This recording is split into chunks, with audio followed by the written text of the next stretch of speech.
জয় হিন্দ সবাইকে। কেমন আছো তোমরা সবাই? আশা করি সবাই ভালো আছো, সুস্থ আছো এবং তোমরা তোমাদের প্রিপারেশন খুব ভালোভাবে করছো। তো দেখো, আজকে কিন্তু আমরা আলোচনা করব এসএসসি জিডি 2026-এর রিক্রুটমেন্টকে নিয়ে, যেখানে হচ্ছে আমরা দেখব যে আমরা ফার্স্ট চয়েস, সেকেন্ড চয়েস এবং থার্ড চয়েস কী দেব এবং কোন পোস্টটি আমার জন্য ভালো হবে। সেক্ষেত্রে কিন্তু আমরা এই বিষয়টি এখানে আলোচনা করছি। তাছাড়া পশ্চিমবঙ্গের যে সমস্ত ছাত্রছাত্রীরা যারা এবছর তোমরা এসএসসি জিডির এক্সাম দিতে চলেছো, তোমরা এই ভিডিওটি ফর্ম ফিল আপের আগে অবশ্যই একবার হলেও দেখে নাও, তাহলে কিন্তু তুমি বুঝতে পারবে যে তুমি ফর্ম ফিল আপের সময় কীভাবে চয়েস ফিলিং করবে। ঠিক আছে? তোমরা জানো বর্তমান এসএসসি জিডির মানে মধ্যে কিন্তু দেখতে পাচ্ছ প্রায় 7 থেকে 8টি ভ্যাকেন্সি কিন্তু হচ্ছে এসএসসির দ্বারা নিয়োগ করা হয়। ঠিক আছে? তো ওই বিভিন্ন যে ফোর্স ওয়াইজ কিন্তু বিভিন্ন ডিউটি থাকে, বিভিন্ন রকমের ধরনের স্যালারি থাকে এবং ডিউটি কিন্তু অনেকটা আলাদা আলাদা থাকে। তো এই ক্ষেত্রে কিন্তু চয়েস ফিলিংটা খুবই গুরুত্বপূর্ণ একটি বিষয় হয়ে দাঁড়ায়। তুমি যদি এক্সামের সময় ফর্ম ফিল আপের সময় হচ্ছে তুমি যদি উল্টো পাল্টো যদি চয়েস ফিলিং করে রাখো, তাহলে কিন্তু তুমি পরবর্তীতে দেখা গেল যে তুমি তোমার যে ইচ্ছের চাকরি, মানে তোমার যে পোস্টটি ভালো লাগে, তুমি যে চাকরিটি করতে চাচ্ছ সেটি কিন্তু তুমি পাচ্ছ না। ঠিক আছে? তো তোমাদের এই কিছু কোশ্চেন বা কনফিউশন বলো, সেগুলি কিন্তু রয়েছে, সেগুলি এই ভিডিওটির মাধ্যমে আমি তুলে ধরছি। এখানে কিন্তু আমরা যে গুরুত্বপূর্ণ বিষয়গুলি ধরবো সেটি কিন্তু প্রতিটি তোমাদের কাজের জন্য। ঠিক আছে? তো বিষয়টি খুবই মনোযোগ দিয়ে দেখো, ভিডিওটিকে স্কিপ না করে। এবং যারা যারা এই চ্যানেলে নতুন আছো, অতি অবশ্যই চ্যানেলটিকে সাবস্ক্রাইব করে রাখো, পাশে থাকা বেল আইকনের অল নোটিফিকেশন অন করে রাখো, তাহলে কিন্তু সমস্ত কিছু গুরুত্বপূর্ণ আপডেট তোমরা সবার আগে পেয়ে যাবে। ঠিক আছে? তো দেখো, তোমাদের কনফিউশনের জন্য এই ভিডিওটি খুবই গুরুত্বপূর্ণ, তোমাদের সাপোর্টও আমার একান্ত প্রয়োজন। ঠিক আছে? তো অতি অবশ্যই তোমরা চ্যানেলটিকে কিন্তু সাবস্ক্রাইব করে দেবে। ঠিক আছে? তো চলো দেখে নিই যে আমরা কীভাবে চয়েস ফিলিংটা করব। ঠিক আছে? তো দেখো, এখানে কিন্তু তোমাদের সামনে আমি অফিসিয়ালি যেটি নোটিশ রয়েছে 2025-এর ক্ষেত্রে, ঠিক আছে, এটা তোমাদের সামনে তুলে ধরলাম। দেখো, এখানে কিন্তু অল ওভার ইন্ডিয়ার যে ভ্যাকেন্সি রয়েছে বিভিন্ন ফোর্সের ক্ষেত্রে, এবং তোমাদের মেল ফিমেল কত রয়েছে সেটা আগে দেখে রাখো, কেননা এটা কিন্তু জানা অতি অবশ্যই দরকার। দেখো, আমি যেহেতু 2025-এর ডেটার উপরে বেস করে এই ভিডিওটি বানাচ্ছি, তো যখন 2026-এর যে নোটিফিকেশান বা তোমাদের যে নোটিশটা আসবে, তো তখন তোমরা কিন্তু এই আমি যে বিষয়গুলি বলছি সেগুলি কিন্তু সেই নোটিশের মাধ্যমে দেখবে এবং দেখার পরে কিন্তু ফর্ম অ্যাপ্লাইটা করবে। ঠিক আছে? তো দেখো, তোমাদের এখানে বলি, দেখো, ভ্যাকেন্সির ক্ষেত্রে কিন্তু 2025-এর ক্ষেত্রে যদি দেখি, তো সব থেকে বেশি ভ্যাকেন্সি কিন্তু সিআইএসএফে রয়েছে। দেখো, 16,571টি ভ্যাকেন্সি কিন্তু রয়েছে, মানে 1 নম্বরে কিন্তু ভ্যাকেন্সির দিক দিয়ে রয়েছে সিআইএসএফ, এবং 2 নম্বরের দিক দিয়ে কিন্তু রয়েছে বিএসএফ। দেখো, বিএসএফে কত রয়েছে? 16,371টি ভ্যাকেন্সি। ঠিক আছে? এখানে যদি আমরা 3 নম্বর দেখি, ঠিক আছে, তো 3 নম্বরের ক্ষেত্রে কোনটি রয়েছে? 3 নম্বরের ক্ষেত্রে কিন্তু রয়েছে সিআরপিএফ, যেখানে টোটাল ভ্যাকেন্সি কত রয়েছে? 14,359টি। এরপরে যদি আমরা দেখি চতুর্থ নম্বরে কোনটি রয়েছে, দেখো চতুর্থ নম্বরে কিন্তু রয়েছে আইটিবিপি। আইটিবিপির ক্ষেত্রে দেখো কত রয়েছে? 3,468টি ভ্যাকেন্সি। তারপরে কি রয়েছে? তারপরে 5 নম্বর যদি আমরা দেখি, তো দেখো 5 নম্বরে রয়েছে কিন্তু আসাম রাইফেল, মানে এআর। ঠিক আছে? আসাম রাইফেলে কত রয়েছে? দেখো 1865টি ভ্যাকেন্সি। এরপরে যদি আমরা 6 নম্বর দেখি, তো 6 নম্বরের ক্ষেত্রে কিন্তু রয়েছে কি? এসএসবি। ঠিক আছে? সীমা সুরক্ষা বল। এখানে দেখো কত রয়েছে? 902টি রয়েছে। এবং 6 নম্বরের পর 7 নম্বরে যদি দেখি, 7 নম্বরে রয়েছে কিন্তু এসএসএফ। ঠিক আছে? এবং 8 নম্বরে যদি দেখি, 8 নম্বরে রয়েছে এনসিবি, যেখানে কিন্তু ভ্যাকেন্সি খুবই কম। তো দেখো, এখানে তোমাদেরকে আমি এই বিষয়টি কেন জানালাম, দেখো এর পিছনে যে কারণটি তোমাদের জানানোর, সেটি হচ্ছে তোমরা এখানে কিন্তু অতি অবশ্যই বুঝতে পারছো যে ভ্যাকেন্সি অল ওভার ইন্ডিয়াতে কিন্তু অনেক বেশি রয়েছে, যেখানে বিভিন্ন ফোর্স ওয়াইজ কিন্তু ভ্যাকেন্সি দেখতে পাচ্ছ অনেক, প্রায় হাজারের থেকেও হাজার হাজার ভ্যাকেন্সি রয়েছে। কিন্তু তোমাদের যে বিষয়টি মাথায় রাখা উচিত সেটি হচ্ছে তোমাদের স্টেটের ক্ষেত্রে, যারা যারা ওয়েস্ট বেঙ্গল থেকে দেখছো তোমরা ভিডিওটি ভালো করে এখানে ওয়াচ করো, এবং যারা অন্য স্টেট থেকে দেখছো তোমরা ঠিক একইভাবে তোমাদের স্টেট ওয়াইজ কিন্তু এই বিষয়টি ভালোভাবে দেখে নেবে, যেটি আমি তোমাদেরকে এখন বলতে চাচ্ছি। তো দেখো, অল ওভার ইন্ডিয়াতে 53,690 ভ্যাকেন্সি রয়েছে। আমাদের কিন্তু এটা দেখে কোনো লাভ নেই, কেননা অল ওভার ইন্ডিয়ার ভ্যাকেন্সিতে কিন্তু তোমার সিলেকশনটা হবে না। প্রতি ক্ষেত্রে কিন্তু তোমাদের হচ্ছে স্টেট ওয়াইজ কিন্তু সব কিছু ভাগ করা হয়েছে, যার জন্য তোমাকে যে বিষয়টি দেখতে হবে, যেমন আমি ওয়েস্ট বেঙ্গল এক্সাম্পল নিচ্ছি। তো দেখো, ওয়েস্ট বেঙ্গলের যে ছাত্রছাত্রীরা, তোমরা প্রথমে যেটা দেখবে কি, যে ওয়েস্ট বেঙ্গলের তোমাদের হচ্ছে ফোর্স ওয়াইজ, ঠিক আছে, মানে এই যে দেখতে পাচ্ছ বিএসএফ, সিআইএসএফ, এগুলি দেখবে যে ফোর্স ওয়াইজ ভ্যাকেন্সি কত আছে।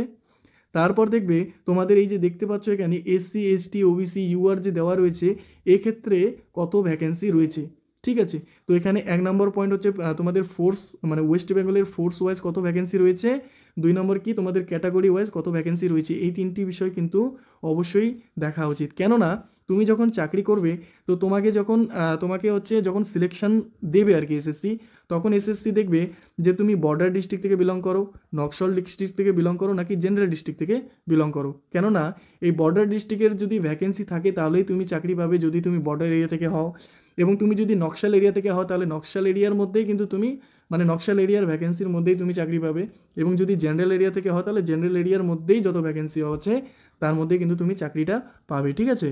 তো এখানে কিন্তু আমাদের অল ওভার ইন্ডিয়া প্লাস এই বর্ডার নকশাল জেনারেল সব কিছু মিলিয়ে ভ্যাকেন্সি দেখে আমাদের কোনো লাভ নেই, ঠিক আছে। তোমাদের আমি এখনই দেখাই দিচ্ছি যে স্টেট ওয়াইজ কীভাবে তোমরা দেখবে যে কত ভ্যাকেন্সি রয়েছে, ঠিক আছে। তো চলো তোমাদেরকে দেখাই দিই। তো দেখো তোমাদের এখানে যদি আমি দেখাই দিই তো দেখো 2025-এর বিভিন্ন স্টেট ওয়াইজ কিন্তু এখানে তোমাদের ভ্যাকেন্সিটা দেওয়া রয়েছে। তো দেখো এইভাবে কিন্তু তোমরা একটা তোর হচ্ছে নোটিশ পাবে, ঠিক আছে। 2026-এ বলো এভাবে কিন্তু একটা নোটিশ থাকবে যেখানে বিভিন্ন এরিয়া ওয়াইজ কিন্তু এখানে দেওয়া থাকবে, দেখতে পাচ্ছ এখানে কিন্তু প্রতিটি এরিয়া, ঠিক আছে, বিভিন্ন স্টেট ওয়াইজ মেল ফিমেল কিন্তু দেওয়া রয়েছে। তো দেখো এখানে যদি তোমাদেরকে আমি প্রথমে এখানে দেখাই দিই তো দেখো এখানে দেখতে পাচ্ছ যে দেখো এখানে কিন্তু বিভিন্ন ফোর্স ওয়াইজ দেখো এখানে দেওয়া রয়েছে, হ্যাঁ, বিএসএফ, সিআইএসএফ, সিআরপিএফ, ঠিক আছে। আর এখানে লেখা কি রয়েছে মেল, এটি কিন্তু হচ্ছে তোমাদের জেনারেল এরিয়া, ঠিক আছে। আমি একটা এক্সাম্পল দেখাই দিচ্ছি তারপর তোমরা আশা করি বুঝে যাবে। তো জেনারেল এরিয়াতে দেখো বিভিন্ন ফোর্স এখানে দেওয়া রয়েছে, এবং এদিকে কী রয়েছে স্টেট, দেখো স্টেটের ক্ষেত্রে দেখো আন্দামান নিকোবর দ্বীপপুঞ্জ, তারপর হচ্ছে তোমাদের অন্ধ্রপ্রদেশ, অরুণাচল প্রদেশ, আসাম, বিহার, এভাবে কিন্তু এদিকে স্টেটগুলি দেওয়া রয়েছে। তো ওয়েস্ট বেঙ্গলের ক্ষেত্রে তোমরা কীভাবে দেখবে দেখো তোমাদেরকে এখানে দেখাই দিই। এখানে দেখো ওয়েস্ট বেঙ্গল সব থেকে কিন্তু নিচে থাকে। তো দেখো এখানে এই যে দেখো ওয়েস্ট বেঙ্গল, দেখতে পাচ্ছ ওয়েস্ট বেঙ্গল। তো এখানে দেখো ওয়েস্ট বেঙ্গল থেকে দেখো এখানে প্রথমে কি দেখলাম যে এটি কিন্তু হচ্ছে বিএসএফের ক্ষেত্রে, এবং এটি কিসের ক্ষেত্রে, সিআইএসএফ এর ক্ষেত্রে। তো দেখো এখানে বিএসএফ এবং সিআইএসএফ বিভিন্ন ক্যাটাগরি ওয়াইজ, ঠিক আছে। দেখো এটা কিন্তু হচ্ছে এসসি, যেখানে কত 116টি রয়েছে তোমাদের ভ্যাকেন্সি। এটি কোথায় বললাম, এটি হচ্ছে জেনারেল এরিয়া তোমার হচ্ছে মেল ক্যান্ডিডেট, ঠিক আছে। বিএসএফ এর ক্ষেত্রে দেখো 116টি রয়েছে ভ্যাকেন্সি, এবং এসটির ক্ষেত্রে রয়েছে 25টি, ওবিসির ক্ষেত্রে রয়েছে 110টি, ইডব্লিউএস এর ক্ষেত্রে রয়েছে 50টি, এবং তোমাদের ইউআর এর ক্ষেত্রে রয়েছে 206টি। তো এইভাবে কিন্তু তুমি প্রতিটি ফোর্স ওয়াইজ এখানে তোমার ভ্যাকেন্সি দেখে নেবে, তারপরে দেখবে যে কোন ক্ষেত্রে তোমার কিন্তু ভ্যাকেন্সি সবথেকে বেশি, সেখানেই কিন্তু তোমার কম্পিটিশনটা কম যাবে। তো দেখতে পাচ্ছ পশ্চিমবঙ্গে কত রয়েছে, 1746টি ভ্যাকেন্সি কিন্তু বিভিন্ন ফোর্স ওয়াইজ এখানে রয়েছে। এবং তুমি যদি শুধুমাত্র ফোর্সে দেখতে চাও যে কত রয়েছে, তো এখানে দেখতে পাচ্ছ যে 502টি রয়েছে বিএসএফে, এবং সিআইএসএফে রয়েছে 556টি, ঠিক আছে। তো এইভাবে কিন্তু প্রথমে তুমি অ্যানালিসিস করে দেখবে যে তোমার state wise, force wise, category wise male female কত ভ্যাকেন্সি রয়েছে, ঠিক আছে। এবার দেখো তোমাদের বলি এখানে যে ভ্যাকেন্সিটা রয়েছে এটা কিন্তু অল ওভার ইন্ডিয়ার ভ্যাকেন্সি। তো এবার আমরা দেখব যে আমাদের পশ্চিমবঙ্গে কত ভ্যাকেন্সি রয়েছে, কেননা অল ওভার ইন্ডিয়ার ভ্যাকেন্সি দেখে কিন্তু আমাদের কোনো লাভ নেই। তো দেখো এখানে তোমাদের যদি এখানে দেখায় দিই, তোমাদের হচ্ছে আমি দেখাই দিচ্ছি যে ওয়েস্ট বেঙ্গলের টোটাল ভ্যাকেন্সি কত রয়েছে, তাহলে তোমরা বুঝতে পারবে। তো দেখো এই যে এখানে 2024-25-এর ডিফারেন্স শুধু কিন্তু এখানে রয়েছে, বিষয়টি আরও ভালোভাবে তোমরা বুঝতে পারবে। তো এখানে দেখো আমরা যদি দেখি, দেখো 2024-এর ক্ষেত্রে কত ছিল, 46,617টি ভ্যাকেন্সি, যার মধ্যে পশ্চিমবঙ্গে ছিল 5,615টি ভ্যাকেন্সি। এবং 2025-এর ক্ষেত্রে কত রয়েছে, 53,690টি ভ্যাকেন্সি, যার মধ্যে পশ্চিমবঙ্গে কিন্তু রয়েছে 7,227টি, মানে আগের বছরের তুলনায় কিন্তু এই বছর 1,612টি ভ্যাকেন্সি বেশি রয়েছে, ঠিক আছে। এখানে কিন্তু আমি পুরোপুরি অ্যানালিসিস করে ডেটাগুলি এখানে তোমাদের জন্য নিয়ে এসেছি, ঠিক আছে। তো এখানে দেখতে পাচ্ছি কি যে এবছর 7,227টি ভ্যাকেন্সি কিন্তু রয়েছে বিভিন্ন ক্ষেত্রে। এরপরে আমরা দেখে নেব দেখো যে আমাদের বিভিন্ন যে ফোর্স ওয়াইজ কত ভ্যাকেন্সি রয়েছে, এবং আমরা সেটি হচ্ছে ফার্স্ট চয়েসে রাখবো কি না। তো দেখো এখানে দেখো প্রথমে হচ্ছে বিএসএফের ক্ষেত্রে। তো দেখো এখানে 2024-এর ক্ষেত্রে কী দেখলাম যে টোটাল 5,615টি ভ্যাকেন্সি ছিল, মানে এই ভ্যাকেন্সি কিন্তু বিভিন্ন ক্ষেত্রে যেমন BSF, CRPF, CISF, SSB, Assam rifle, ITBP, SSF, এছাড়া এনসিবি, বিভিন্ন ক্ষেত্রে টোটাল ভ্যাকেন্সি হচ্ছে এটা, যার মধ্যে বিএসএফের ভ্যাকেন্সি কত দেখছিল, 2,244টি ভ্যাকেন্সি ছিল। 2025-এর ক্ষেত্রে যদি দেখি তো দেখো 7,227টি ভ্যাকেন্সি রয়েছে অল ওভার, কিন্তু এর মধ্যে বিএসএফের শুধু কত, বিএসএফে রয়েছে 3083টি, মানে ডিফারেন্স কত? 839টি ভ্যাকেন্সির কিন্তু ডিফারেন্স রয়েছে।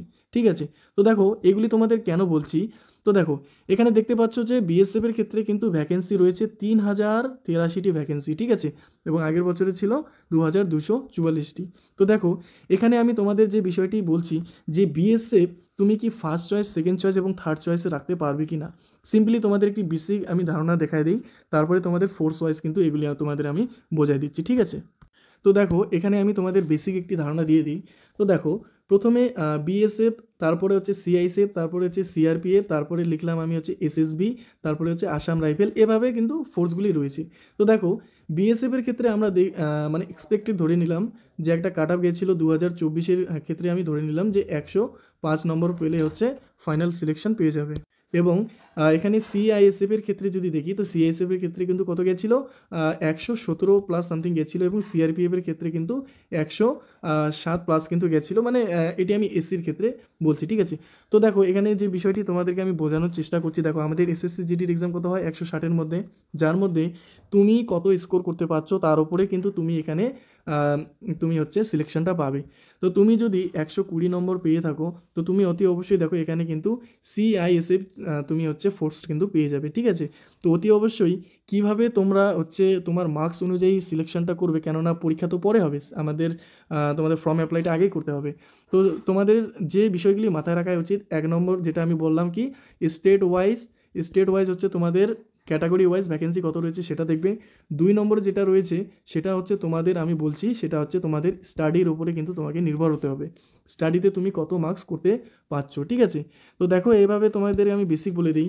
তুমি যদি 110 নম্বর মানে তুমি এক্সামে সিবিটি এক্সামে পাও, তাহলে তোমাকে যে চয়েস ফিলিংটা যেভাবে করা উচিত আমি এখানে দেখাই দিই। তো দেখো 110 নম্বর যদি তুমি পাও, তাহলে তুমি কিন্তু ফার্স্ট চয়েসে রাখতে পারবে, তুমি হচ্ছে যদি বলি তো তুমি এখানে সিআরপিএফ, ঠিক আছে, সিআরপিএফ কিন্তু তুমি ফার্স্ট চয়েসে রাখতে পারো। সেকেন্ড চয়েসের ক্ষেত্রে কিন্তু তুমি এখানে রাখতে পারো বিএসএফ। ঠিক আছে, বিএসএফ রাখতে পারো, কেননা বিএসএফ থেকে সিএসএফ কাট আপটা বেশি যায়, বিএসএফে প্রতি বছরে কিন্তু কম যায়। এবং 3 নম্বরে তুমি রাখতে পারো, 3 নম্বরের ক্ষেত্রে যদি বলি, দেখো এখানে কিন্তু সবথেকে লোয়েস্ট যে কাট আপ যায় সেটা কিন্তু বিএসএফের ক্ষেত্রে যায়, এর থেকে লো কাট আপ কিন্তু আর কোথাও যায় না। তো অতি অবশ্যই তুমি যখন চয়েস ফিলিং করবে, তো যেগুলি হাই র্যাঙ্কের যে তুমি হচ্ছে যে ফোর্সগুলি রয়েছে সেগুলি কিন্তু তুমি রাখতে পারো। তোমাদেরকে আমি বলে দিই কীভাবে রাখবে। তো দেখো এখানে তোমাকে বলে দিই, তুমি 110 পাও, 120 বা 130 নম্বর পর্যন্ত যে প্যাটার্নই তোমরা হচ্ছে চয়েস করতে পারো। দেখো তোমরা কিন্তু প্রথমে রাখতে পারো হচ্ছে 130 নম্বর পর্যন্ত, না 130 না, আমি 120 নম্বর পর্যন্ত শুধু আগে বলছি, যে 120 নম্বরের মধ্যে যদি তুমি হচ্ছে স্কোর করতে পারো, তাহলে অতি অবশ্যই সিআইএসএফ হচ্ছে তুমি প্রথম রাখবে। ঠিক আছে, তারপরে হচ্ছে সিআরপিএফ তুমি হচ্ছে দ্বিতীয় রাখবে, এবং বিএসএফ, ঠিক আছে, বিএসএফ কিন্তু তুমি তৃতীয় রাখবে, এবং চতুর্থ পঞ্চম তোমার ইচ্ছে মতো রাখতে পারো। তো 110 থেকে 120 নম্বরের মধ্যে যদি তুমি স্কোর করতে পারো, ঠিক আছে, তো এভাবে কিন্তু তুমি রাখতে পারো। এরপরে যদি আমি তোমাদেরকে বলি, তোমাদের হচ্ছে তুমি যদি 130 নম্বর পাও, ঠিক আছে, 130 থেকে তুমি যদি 150-এর মধ্যে তুমি যদি স্কোর করতে পারো, তাহলে তুমি কিন্তু এখানে এসএসবি হচ্ছে তুমি প্রথম রাখতে পারো, তারপরে কিন্তু তুমি এখানে সিআইএসএফ রাখতে পারো দ্বিতীয়তে, তারপরে কিন্তু তুমি সিআরপিএফ রাখতে পারো। ঠিক আছে, 130 থেকে 100 তোমাদের হচ্ছে 50-এর মধ্যে। ঠিক আছে, এবং মাঝখানে যেটি আমি বললাম যে 120 থেকে যারা 130-এর মধ্যে স্কোর করবে, মানে এক্সপেক্টেড তোমরা টার্গেট নিয়েছো, তোমরা কিন্তু এখানে সিআইএসএফ তুমি হচ্ছে সিআইএসএফ কিন্তু প্রথমে রাখতে পারো। ঠিক আছে, 1 নম্বরে, দ্বিতীয়তে তুমি হচ্ছে সিআরপিএফ রাখতে পারো, সিআরপিএফ, ঠিক আছে, সিআরপিএফ, এবং তুমি হচ্ছে থার্ড যেটা রাখবে সেটা কিন্তু বিএসএফ রাখতে পারো। ঠিক আছে, এভাবেই রাখবে। অতি অবশ্যই সিআইএসএফ তোমরা প্রথমে রাখার চেষ্টা করবে, তারপরে সিআরপিএফ, তারপরে হচ্ছে বিএসএফ। ঠিক আছে, তুমি যদি 110 নম্বর পাও, ঠিক আছে, আমি এক্সপেক্টেড ধরে নিলাম তুমি 110 নম্বর পেয়েছে, তো তুমি ফার্স্ট চয়েস পেলে না, সেকেন্ড চয়েস পেলে না, কিন্তু তুমি থার্ড চয়েস অতি অবশ্যই পাবে। ঠিক আছে, এবং তুমি যদি বিএসএফকে ফার্স্ট চয়েস দাও, তাহলে কিন্তু তুমি যদি 130 নম্বর পাও, তাহলে কিন্তু তুমি সিআইএসএফ পাবে না, কেননা তোমার ফার্স্ট চয়েসটাই আগে হচ্ছে এসএসসি দেখবে। ঠিক আছে, তো আশা করি তোমরা বুঝতে পেরেছো যে কীভাবে চয়েস ফিলিংটা রাখবে। ঠিক আছে, এটি বেসিক হচ্ছে তোমাদেরকে আমি ধারণা দেখাই দিলাম। এবার দেখো তোমাদের আমি কত ভ্যাকেন্সি, কোন ক্ষেত্রে কত ভ্যাকেন্সির যে ডিফারেন্স সেটা যদি আমি তোমাদেরকে দেখাই দিই, তো দেখো বিএসএফের ক্ষেত্রে দেখে নিলাম। এরপরে দেখো সিআরপিএফের ক্ষেত্রে, তো দেখো সিআরপিএফের ক্ষেত্রে দেখো কত ছিল, 5615-র মধ্যে 1228টি ভ্যাকেন্সি ছিল, এবং 2025-এ 7227-টির মধ্যে 1827টি ভ্যাকেন্সি রয়েছে পশ্চিমবঙ্গে। ডিফারেন্স কত? ডিফারেন্স হচ্ছে 599টি ভ্যাকেন্সি। তো দেখতে পাচ্ছ অতি অবশ্যই সিআরপিএফ কিন্তু তোমরা হচ্ছে সেকেন্ড চয়েস রাখবে এবং বিএসএফ কিন্তু তোমরা হচ্ছে থার্ড চয়েস রাখবে, ঠিক আছে। এরপরে যদি আমরা সিআইএসএফ দেখি, তো দেখো সিআইএসএফের ক্ষেত্রেও তোমার হচ্ছে 5615-র মধ্যে কত ছিল আগে? 1709টি এবং 2025-এ 7227-এর মধ্যে 2098টি ভ্যাকেন্সি কিন্তু রয়েছে, মানে ডিফারেন্স রয়েছে 389 2024-25-এর মধ্যে, ঠিক আছে। তো অতি অবশ্যই সিআইএসএফ কিন্তু তোমরা অতি অবশ্যই ফার্স্ট চয়েস রাখবে, কেননা তুমি যদি 100 এক্সপেক্টে ধরে নিলাম যে তুমি 120 নম্বর যদি পাও, তাহলে অতি অবশ্যই কিন্তু তুমি সিআইএসএফ পেয়ে যাবে, ঠিক আছে। এরপরে দেখো বাকিগুলো তোমাদের হচ্ছে কেন তোমরা হচ্ছে চয়েসে রাখবে না প্রথম, সেকেন্ড, থার্ড, তার পিছনে যে কারণ, মূল কারণ হচ্ছে তোমাদের ভ্যাকেন্সি। দেখো আসাম রাইফেল অনেকে ফার্স্ট চয়েস রাখো, তো দেখো আসাম রাইফেলের ক্ষেত্রে তোমাদের এখানে বিষয়টি ভালো করে দেখে রাখো।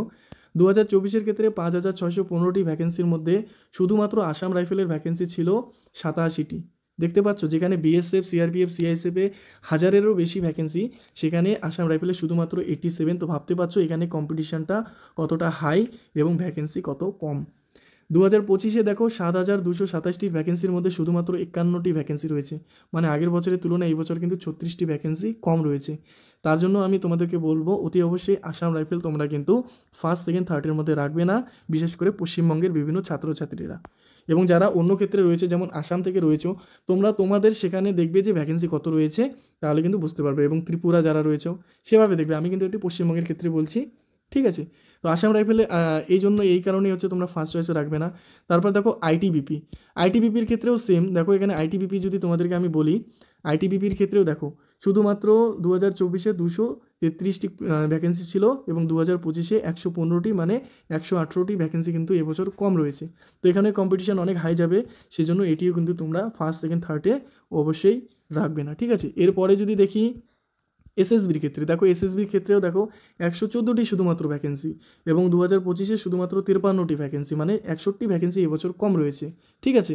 এছাড়াও দেখো আরেকটি বিষয় তোমাদের বলি, যারা যারা তোমরা হচ্ছে ভালো স্কোর করো, ঠিক আছে, যারা হচ্ছে 160-এর মধ্যে তোমরা 140 বা 150 নম্বর তোমরা হচ্ছে তুলতে পারবে, তারা কিন্তু অতি অবশ্যই তোমরা সেখানে ভ্যাকেন্সি দেখার দরকার নেই, কেননা তোমরা যদি এই মার্কস তোলো, এখানে কিন্তু কম্পিটিশান এমনিতেই কমে যায়, ঠিক আছে। তো সেক্ষেত্রে কিন্তু তোমরা এসএসবি বলো, ঠিক আছে, বা এনসিবি বলো, ঠিক আছে, এগুলি কিন্তু তুমি ফার্স্ট চয়েসে রাখতে পারো। তুমি যদি এই স্কোরে যেতে পারো, মানে 130-এর উপরে যদি তুমি স্কোর করতে পারো, তাহলে অতি অবশ্যই এসএসবি তুমি ফার্স্ট চয়েসে রাখতে পারো। কিন্তু যদি 130-এর কমে, তাহলে কিন্তু সিএসএফ রাখবে, ঠিক আছে। তাহলে তুমি তোমার পছন্দ মতো কিন্তু চাকরি পাবে। এটাই হচ্ছে তোমাদের ডিটেলস। আমি আশা করি তোমরা বুঝতে পেরেছো যে কোথায় কত ভ্যাকেন্সি রয়েছে ফোর্স ওয়াইজ এবং তোমাদের কোনগুলি বিষয় মাথায় রাখা উচিত, ঠিক আছে। তো 2026-এ যারা প্রিপারেশান নিচ্ছ, অতি অবশ্যই তোমরা তোমাদের গুরুত্বপূর্ণ সময় নষ্ট না করে প্রিপারেশান স্টাডি ভালো করে রাখো। এছাড়া তোমরা জানো তোমাদের কিন্তু জিকে, তারপর হচ্ছে জিএস, এগুলি খুব ভালোভাবে পড়তে হবে। হিন্দি রয়েছে, এছাড়া ম্যাথ এবং রিজনিং অতি অবশ্যই খুব ভালোভাবে পড়ো। এবং তোমাদের যদি কোনো কনফিউশন থাকে এবং প্রশ্ন থাকে, অতি অবশ্যই তোমরা কমেন্ট করো, তোমাদের কমেন্টের প্রত্যেকের উত্তর কিন্তু আমি দেবো, ঠিক আছে। তো থ্যাংক ইউ সো মাচ সবাইকে ভিডিওটি দেখার জন্য, এবং তোমাদের যদি ভালো লেগে থাকে তাহলে অতি অবশ্যই একটি লাইক করে দিও এবং চ্যানেলটিকে সাবস্ক্রাইব করে দিও, ঠিক আছে। Thank you.